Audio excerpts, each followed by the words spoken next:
مفتی مبشر احمد ربانی Islamic scholar قربانی کے جانور کو کن عیوب سے پاک ہونا چاہیے؟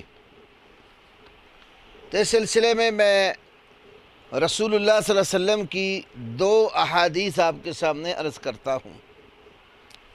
سیدنا علی بن ابی طالب رضی اللہ تعالی عنہ کہتے ہیں، امرنا رسول اللہ صلی اللہ علیہ وسلم ان نستشرف العینین والاذنین۔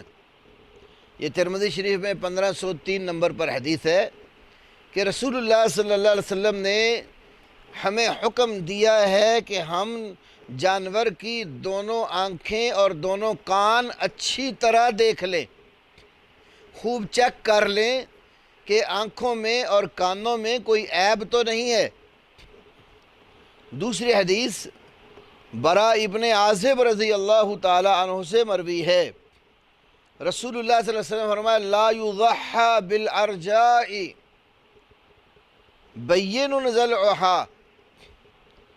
یہ جو لنگڑا جانور ہوتا ہے، جس کا لنگڑا پن واضح ہو، وہ قربانی میں ذبح نہ کیا جائے۔ ولا بالعوراء مبین عوارها، نہ ہی بھینگے جانور کی قربانی کی جائے جس کا بھینگا پن واضح ہو۔ ولا بالمریضات بین مرضها، بیمار جانور بھی قربان نہ کیا جائے جس کی بیماری واضح ہو۔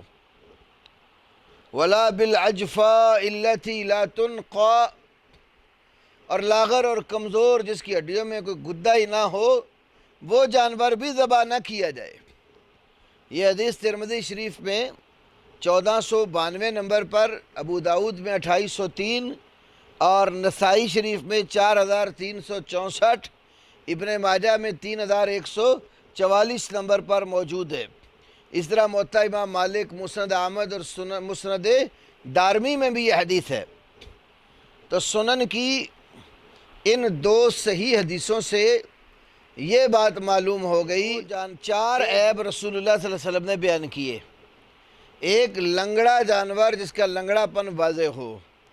دوسرے نمبر پر جس کی آنکھوں میں نقص ہو اور نقص واضح ہو، بھینگا پن واضح ہو۔ تیسرے نمبر پر وہ بیمار جانور جس کے وجود میں ہمت طاقت ہی نہیں اور گدا ہی نہیں ہے۔ اور چوتھے نمبر کے اوپر ایسا جانور، ایک تو بیمار اور دوسرا جس کے اندر گدا نہ ہو، ہڈیاں میں بالکل میکھ جس کو کہتے ہیں وہ نہ ہو۔ اور ایک بات حضرت علی والی حدیث میں آ گئی کہ کان بھی اچھی طرح چیک کر لیں۔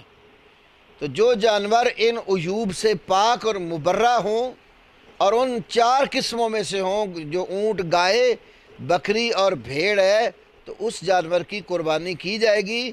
اگر ان عیوب میں سے کوئی ایک بھی عیب ہوگا تو وہ جانور قربانی پر نہیں لگے گا۔